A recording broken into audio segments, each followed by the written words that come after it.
있습니다. 개인적으로 과감회가 새로운 건 어쨌든 제가 뒤늦게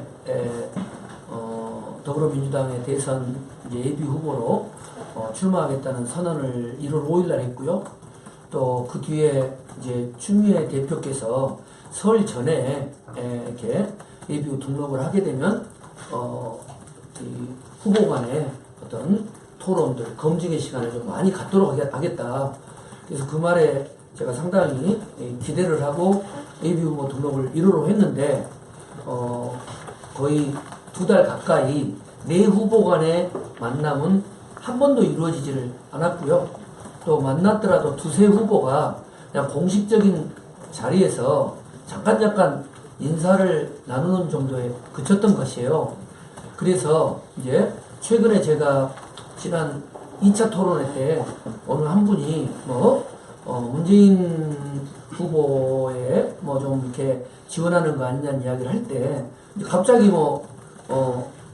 30초 질문하고 1분 답변하니까 제 요지는 제가 어쨌든 이 문파일 하등의 이유가 없다.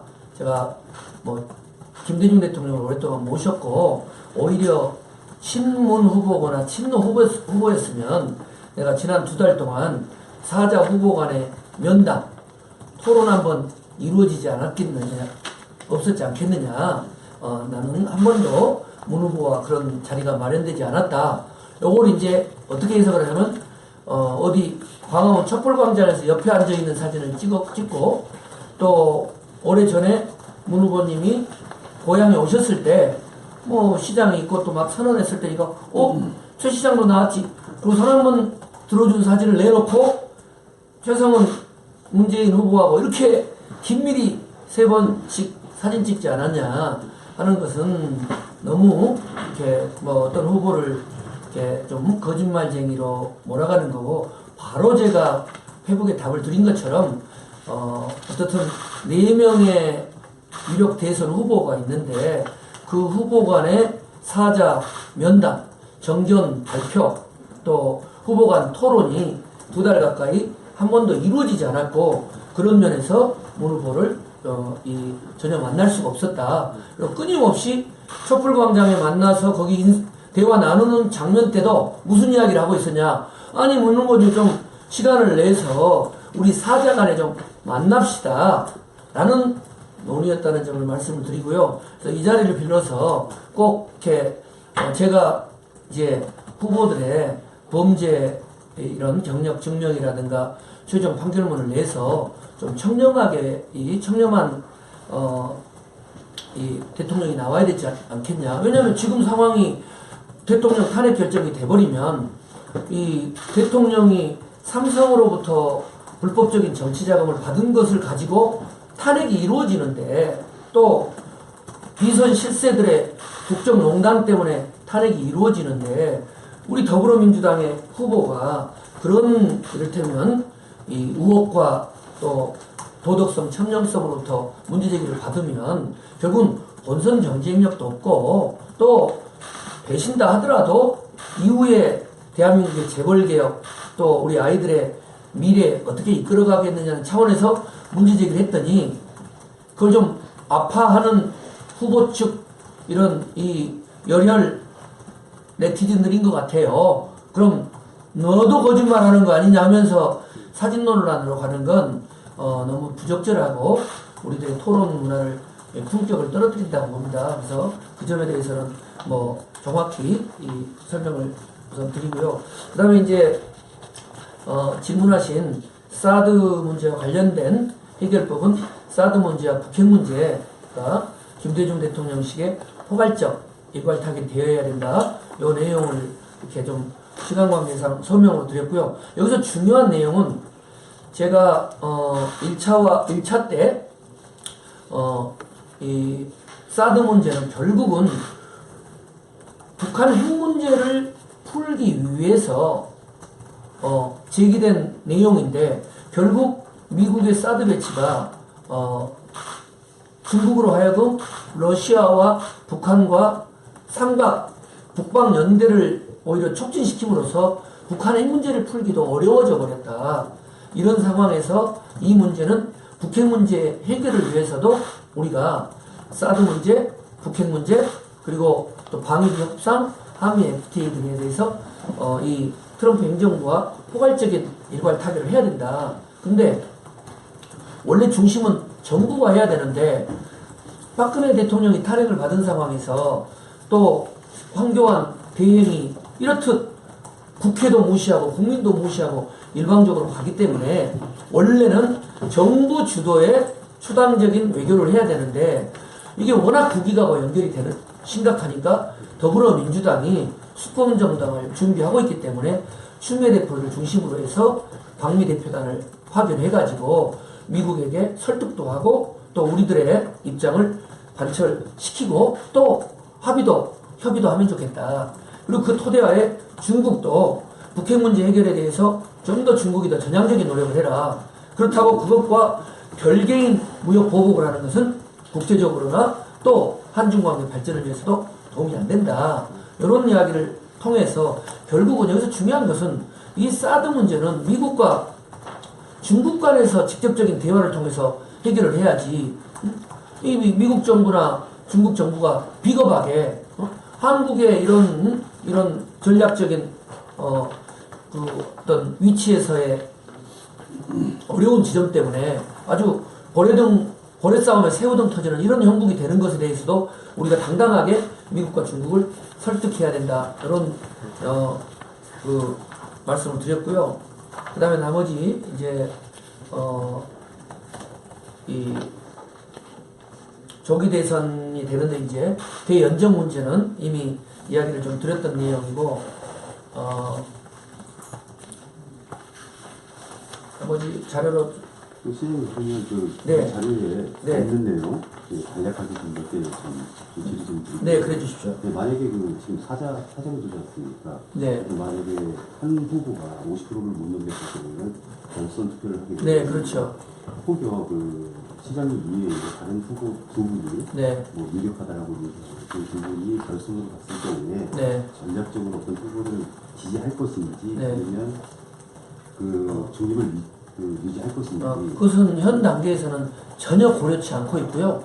저의 목표는 현재 제가 광주 경선을 거치면서 2위 목표를 향해서 열심히 뛰고 있고 또 그때 문재인 후보가 과반을 넘기지 못할 경우 다른 후보의 동의를 어떻게 받을 것인가를 고민하고 있는 상황에서 제가 지고 다른 후보가 됐는데 그때 내가 누구를 뭐 지지하고 말고는 현재 제 머릿속에는 솔직히 하나도 들어있지 않고요. 만약에 경선이 진행되는 과정에서 최종 이제 서울 경선이 끝났을 때 그때 결론이 나게 되면 그때 누가 이 지지율이 좀 더 높느냐는 문제가 아니라 이 촛불 정부가에서 나타났던 청렴한 대통령, 정의로운 대한민국, 또 준비된 평화경제 대통령 이런 부분을 이끌 수 있는가 그런 판단에서 제가 되면 좋고 그게 제가 만약에 또 뭐 역부족이고 당원과 국민들에게 평가를 받지 못하면 그때 그분이 누가 적임인가를 보고 제가 지지선은 유무를 판단하는 거지 뭐 1, 2, 3위를 봐가지고 누구랑 연대해가지고 뭐 누구를 어떻고 하는 그런 뭐 얄팍한 계산이나 정치공학적인 접근은 전혀 그렇지 않고 있습니다. 그리고 이제 황교안 총리 네. 대선 출마사에 대해서 네. 우선 뭐 그분이 많은 의지가 있어 보이는데 개인적으로 박근혜 대통령 다음으로 가장 실망한 분이 그분이에요. 제가 이제 개인적으로 전해 듣기로도 신실한 크리스찬으로 알고 또 그분의 어떤 뭐 이념적 보수성 이런 걸 떠나서 대통령이 탄핵되는데 가장 큰 책임자였고 이미 또 총리로서 이 사임 통보를 받았던 분이 탄핵 국면에서 대행을 맡으면서 전반적인 국정을 이렇게까지 이를테면은 이 상식 밖으로 일방적으로 이 운영형 부분에 대해서는 납득할 수가 없고요. 탄핵이 더구나 이 인용이 될 경우 그 상황에서 또 다른 박근혜 대통령의 아바타인 황교안 대행이 나온다면 그것은 그러니까 정의적 관점에서나 또 역사적 관점에서나 아이들의 교육적 측면에서나 또 민주적 측면에서 어떤 경우도 온당치 않다고 보고요. 뭐 기각될 가능성도 없지만 기각이 된다 하더라도 그것은 용인할 수 없다. 그리고 만에 하나 황교안 대행이 오판을 해서 이제 탄핵이 인용됐을 때 나올 가능성은 높다고 봐요. 그럴 경우는 돌이킬 수 없는 황교안 대행 개인과 그 지지 세력에게 아주 치명적인 그런 결과를 가져올 것이다. 왜 제가 이런 예측을 하냐면 반기문 전 총장이 출마의 의지가 나올 때 기억하실지 모르지만 제가 가장 강도 높게 그때는 제가 또 유력 후보가 아니니까 몇 줄 안 써줬어요. 다 나중에는 뭐 다른 후보들이 해놓고 뭐 자기가 주장한 것처럼 그때 이유도 간단해요. 전 유엔 사무총장으로서 갖는 그 국제적인 명성, 명예, 유엔 결의안의 준수, 국내의 선거법의 준수, 또 박근혜 대통령이 저질렀던 그런 적폐, 이런 부분에 그렇듯 정말 훌륭한 분이 그렇게 망가지는 선택을 할 리도 없고 해서도 안 된다라는 것이지, 그거 무슨 내가 유불리 보고 이럴 이유가 하나도 없다는 것이죠. 똑같은 논리로 저는 마지막으로 이 자리를 빌어서 황교안 대행께 꼭 부탁드리고 싶은 것은 그분 개인을 위해서나 또 대한민국의 민주주의의 역사를 위해서나 우리 자라나는 미래를 위해서도 탄핵이 인용되면 정말로 광화문에 나와서 무릎 꿇고 국민들께 사죄의 말씀을 드리고 또 박근혜 대통령과 함께 정말 앞으로 참여의 그런 길을 가는 것이 온당하다 이렇게 봅니다. 말씀 이어가지고 이제 헌법재판소에서 이제 내일 어쨌든 탄핵 심판이 나오지 않습니까? 그런데 이제 그 인용이 되든 기각이 되든 간에 참 혼란스러울 것 같습니다. 주말도 껴있기 때문에 이런 거를 어떻게 헤쳐나가야 될까, 언제쯤 안정이 될까, 네. 이런 걸 궁금해 하시거든요. 네. 생각이 어떠신지. 우선 저는 상황을 조금 낙관적으로 보고 있는 것이요.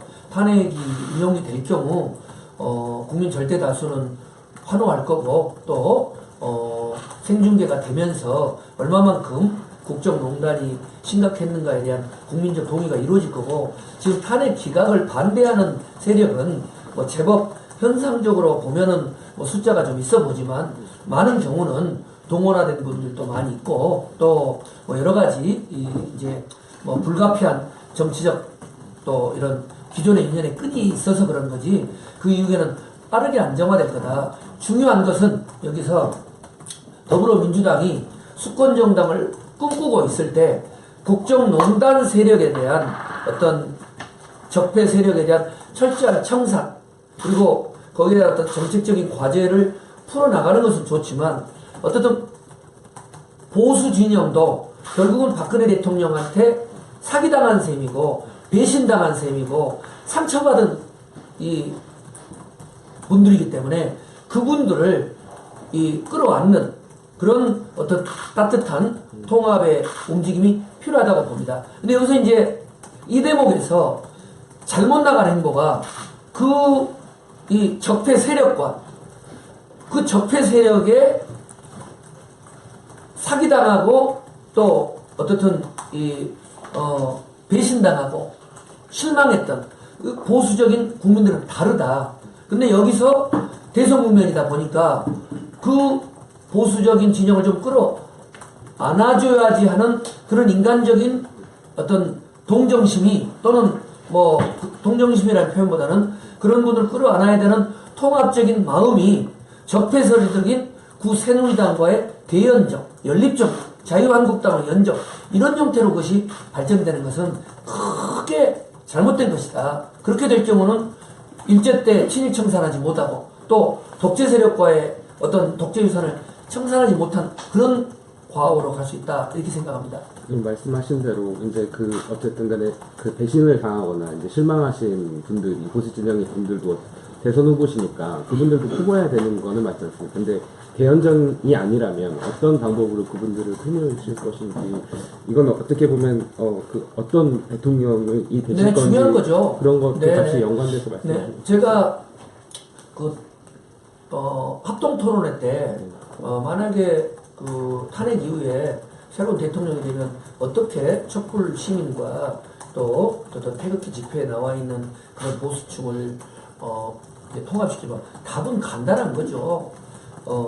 새로 뽑힌 대통령이 박근혜 국정농단 세력보다 훨씬 청렴해야 되고 정의롭고 공정한 정책을 펼쳐야 되고 그리고 권력을 독점하지 않고 국민의당, 정의당 또 시민사회 거기도 진보 진영만이 아니라 보수 진영까지 아우르면서 보수적 가치 확고한 안보 태세 그리고 국가의 경쟁력 확보 또 보수 진영에서 관심을 받는 그런 어떤 일자리 창출 네. 뭐 이런 부분들을 잘 정치를 펼치고 또 그동안 있었던 여러 가지 정의와 청렴, 평화는 보수 진보를 떠난 중요한 가치이기 때문에 그런 부분들을 제대로 대통령이 협치 또 연정을 통해서 풀어가면 자연스럽게 국민들은 박수를 치게 되고 그럼에도 불구하고 지금 태극기 집회에 나와서 테러를 가해야 된다, 쿠데타를 일으켜야 된다, 친북 빨갱이다 하는 헌정 파괴적인 그런 발언을 하는 세력이나 또는 그 인사가 정치인들이 있다면 지금 전 세계적으로 벌어지고 있는 극우적인 그런 이 반헌법적 행동에 대해서는 명료히 사법적으로 저는 이 대응을 해야 된다. 그래야 법 질서도 확립되고 그러면서도 자유민주적 질서 속에서 통합을 이룰 거다 이렇게 봅니다.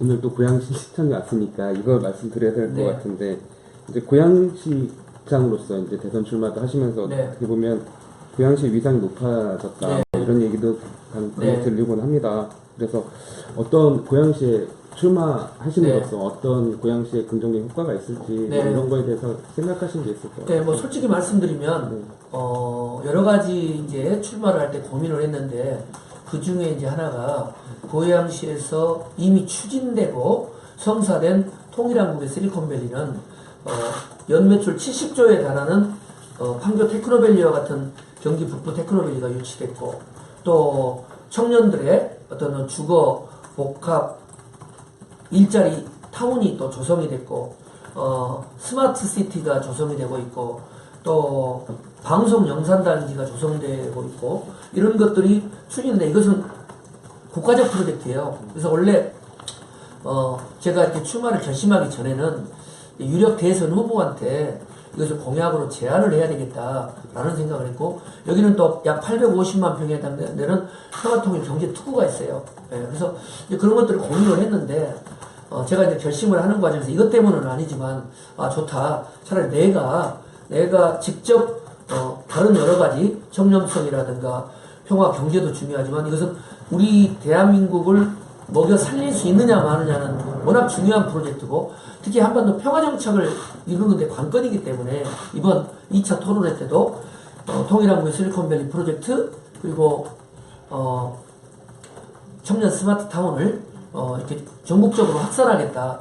그랬을 때 많은 다른 지자체에서도 동의를 하셨으리라고 보고 또 특히 104만 우리 고향 시민들은 최성이 그래도 왜 나갔나 좀 잘 이해가 안 됐었는데 다른 이제 이번 토론을 보면서 저런 나름대로의 또 이렇게 생각이 있었구나 많이 이해를 해주실 거라고요. 그거 외에도 이제 토론 과정에서 우리 고향 시민들께서 적극적인 저에 대한 지지를 해주실 수 있는 여러 가지 그런 저의 구상, 포부를 앞으로 바뀔 겁니다.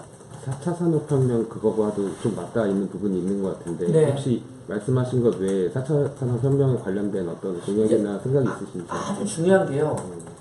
지금 이제 우리가 더불어민주당이 상대적으로 좀 진보적인 정당이다 보니까 이제 막 재벌 개혁 또 이렇게 또 복지의 강화 또 비정규직 나는 다 찬성해요. 그러나 지금 우리 한반도의 안보적 위기 상황 일촉즉발의 정말 국회 위기 경제 위기가 심각하단 말이에요. 그럼 그 재원을 어디서 마련할 거예요? 근데 또 재원도 저도 그렇지만 다 부자 증세를 통해 가지고 대기업으로부터 또 10% 이상의 상위 소득자로부터 또 세원을 마련한다. 저도 그렇게 할 생각이죠. 그것만으로 되겠냐는 말이죠. 그 엄청난 재원을.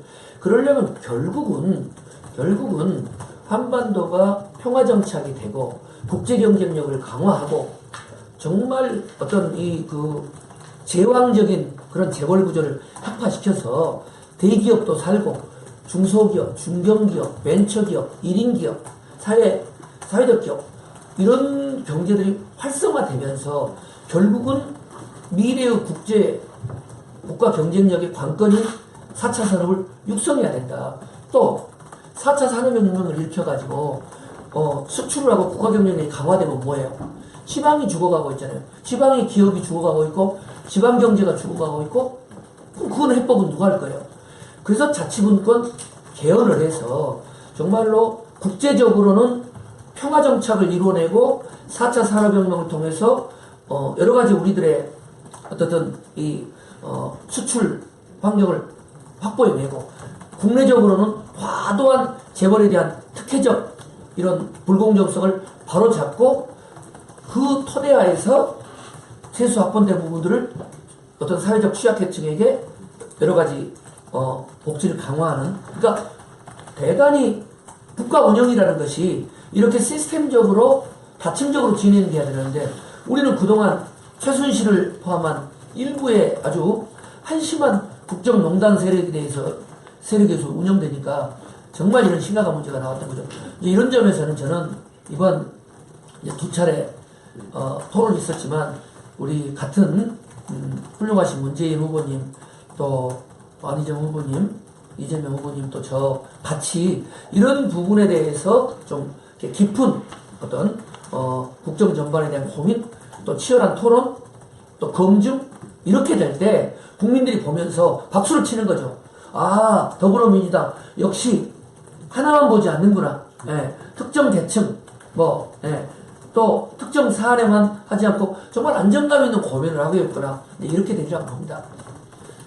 뭐 서면으로 답을 주셨는데 네. 또 이제 말씀 한번 하셔야 될 것 네. 같아서 개헌 관련해 가지고 네. 이제 어제 저 민주당 지도부가 이제 그 후보들께서 확실한 그 내년 지방선거의 개헌에 대한 입장을 밝히도록 하자라고 했잖아요. 아 그랬습니까? 예, 그거에 대해서 어떻게 네, 저는 뭐 일관된 입장이 가장 중요한 핵심은 자치분권 개헌으로 가야 된다. 제왕적 대통령제의 폐단을 막고 또 거의 몰락해가고 있는 붕괴해가고 있는 그런 지방 경제 또 지방을 살리기 위해서는 자치분권 개헌으로 가야 된다. 그리고 그것은 내년 지자체 선거에서 국민투표로 합의를 봐야 된다고 보고요.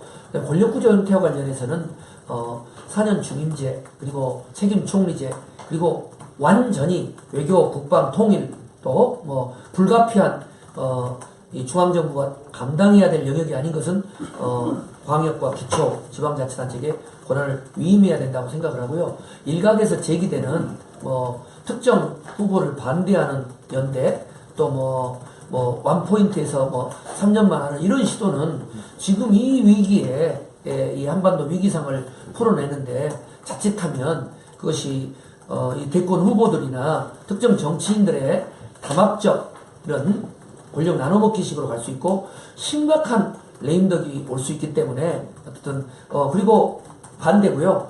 동시에 자치분권 개헌으로 가는 과정에서 반드시 야 공동 3당의 개혁 공동정부가 구성이 되어야 된다. 더불어민주당, 국민의당은 누가 보더라도 김대중, 노무현 두 우리 대한민국의 훌륭한 지도자의 유산을 받은 분들이기 때문에 어떻든 공동정부 형태로 가야 되고 정의당과 또 이번에 꼭 들어가야 될 분들은 촛불광장에 있는 시민들 함께 참여하는 개헌이 되어야 된다. 다만 중요한 것은 대통령이 선출되고 나면 화장실 갈 때하고 나올 때하고 달라지기 마련이니까 그것을 각 당의 후보가 정해지면 그때는 이 국민들 앞에서 그 어떤 공약보다도 자신의 개헌 공약에 대해서는 확실히 정말 이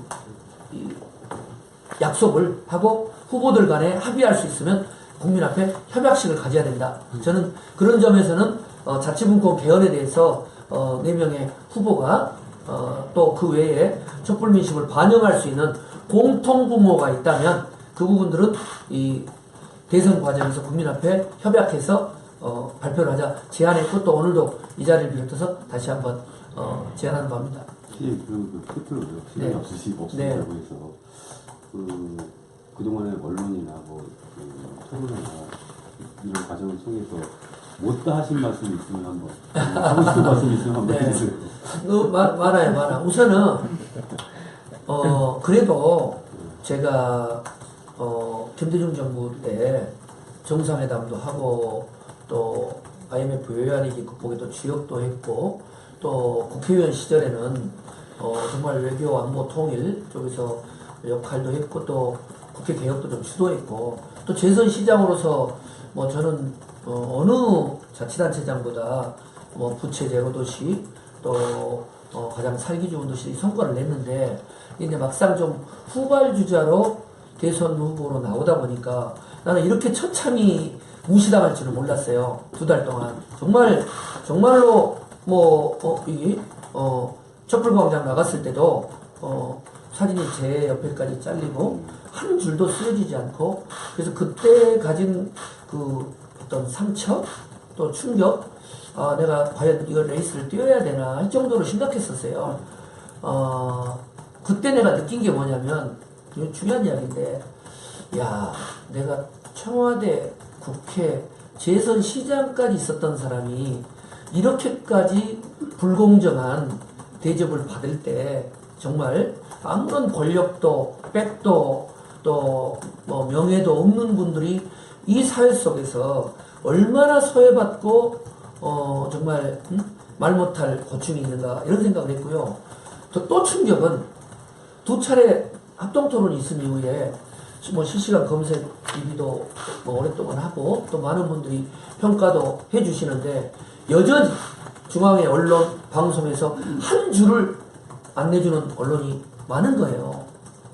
이거 뭔가 내가 그만큼 유력한 후보가 아니어서 그런 것인가 이해를 하면서도 그 저변에는 제가 주장하는 내용들 뭐 청렴성에 대한 강조 또 박근혜 적폐 세력과의 대연정에 대한 질타 이런 부분들이 중앙 언론에서는 부담스러운 거예요. 불공정한 거죠. 그래서 그런 부분 오직하면 제가 2차 토론회 때도 이제 제가 의뢰 위치니까 그래도 좀 공정하게 배려를 해달라고 하는데 이게 대한민국의 우리 사회가 얼마나 기울어진 운동장이고 불공정한 건가. 그래서 저는 또 하나는 우리나라가요 이거 바꾸지 않으면 대한민국의 미래가 없습니다. 뭐냐 지지율 중심의 인지도 중심의 이 추세 따르는 평가. 박근혜 대통령 내 기억에 아마 인지도 높을 때 80% 90% 지지도 높을 때 아마 60% 70% 이명박 대통령 마찬가지고 네. 그리고 나서 지금 오늘 우리가 어떻게 됐나요? 반기문 총장은 얼마나 높았나요? 그래서 정말 이제 이번 대통령 탄핵 직후에 이루어지는 이번 선거에서는 꼭 제가 구차하게 저 찍어주십시오 그런다고 해서 국민들이 찍어주는 게 아니기 때문에 어떤 후보가 청렴한지 어떤 후보가 정말 준비되어 있는지 어떤 후보가 당장이라도 대통령직을 맡기면 정말 상대적으로 완벽한 사람이 어디가 있겠습니까? 안정적으로 이끌 수 있겠는가 이런 부분들을 저는 평가해 주시면 결과에 상관없이 저는 의미가 있다고 생각을 하고요. 3차 토론회 때부터 꼭 부탁은 이 언론이 살아야 이 나라가 살고 언론이 공정한 보도를 해줘야 이 나라가 사는데 그런 점에서 특히 중앙 언론 또 종편 방송 이런 데서 그 후보 토론에 대한 것은 물론이고 우리 사회의 여러 가지 이런 적폐적인 현실이나 불공정한 내용에 대해서 꼭 공정 보도를 해주십사 하는 이야기를 좀 간곡히 부탁드리고 싶습니다. 감사합니다. 아무튼 오늘 파이팅 하시고. 네, 감사합니다. 시간이 원체 없다고 신신당부를 아이고, 하셔가지고 죄송했네. 앞으로 좀더 좋은 성과 있기를 네, 바랍니다. 아까 그 여러 멘트 중에 아까 사진 논란, 그걸 이제 거짓말 논란으로 가서 제가 페이스북에 일단 띄었어요. 잠잠해진 상황이라 더 논쟁으로 나오면 나는 TV 토론에서 그걸 이렇게 답변하면서 후보자의 범죄 경력 증명과 또 최종 판결문을 좀 내서 청량원 대통령을 검증하자 했더니 느닷없이 내가 어느 후보하고 찍은 공식석상의 사진 몇 장 내놓고 결국은 너도 거짓말 후보 아니고 뭔가 밀당이 나눈 거 아니냐 이렇게 되면 그 후보 진영은 진짜 정말 타격을 받을 거예요. 그래서 그런 부분에 대해서 충분히 문의해 오고 또 답변해 오는 건 좋지만 그런 부분에 대해서도 좀 이렇게 민주당이 그러니까 근거 없는 네거티브하고 이 확실한 청렴성을 검증하는 후보 검증 정책 토론회를 구분해 줘야 되는데 이게 뭐 시작이니까. 그리고 한편으로는 또 영광스러운 건 그런 거밖에 제가 공격받을 게 없나 싶기도 하고 또 그러니까 또 여기저기서 제가 또 최성이라는 이름 두 자가 회자되니까 그마저도 아주 듣보잡이었던 투명인간 후보에서 감사드리죠. 한 30초 정도 잠깐 네, 마지막 네, 말씀만 해주세요. 아무튼 이번에 듣보잡 후보로서 투명 인간으로 분류됐던 최성이 그래도 두 차례 우리 국민 여러분들과의 토론을 통해서 그래도 최성이라는 사람이 촛불 민심, 시대 정신 그리고 또 이 중요한 국면에서 차기 대통령의 책무 이런 걸 잊지 않고 있구나 하는 그런 관심 가져주셔서 정말 눈물겹게 감사 올립니다. 앞으로 진행될 더불어민주당의 이 사자 후보 간 TV 토론을 통해서 대통령 탄핵 이후에 정말 청렴한 대통령 그리고 정의로운 대한민국 또 위기에 처한 세월호와 같은 대한민국호를 구조하는데 누가 적임인가 하는데 저 최성도 국민 여러분의 검증을 받도록 하겠습니다. 저는 고등학교 시절에 광주 민주화운동을 경험했고 또 김대중 대통령 모시고 이 청와대에서 역사적인 남북 정상회담을 성사시켰고 또 노무현 정부 시절에는 국회의원으로서 국회개혁에 앞장서 왔습니다. 지금 대한민국에서 10번째 가는 100만 도시 고양시의 시장이자 전국 대도시 시장 협의회장으로서 아무튼 더불어민주당으로의 정권교체 또 개혁적인 야3당 공동정부 수립을 통해서 촛불 광장에서 국민 여러분들이 흘리신 눈물, 분노 그리고 뜨거운 희망 그 촛불을 횃불로 더욱더 확산시키도록 제가 가진 모든 경험 열정 다 바치겠습니다. 주어진 시간보다 많이 쓴 것 같은데 안 잘리고 이게 그대로 이 국민들께 전달되기를 희망합니다. 고맙습니다. 열심히 하겠습니다. 지금 이게 생방송이나요? 네. 여기 한번 봐주세요. 네.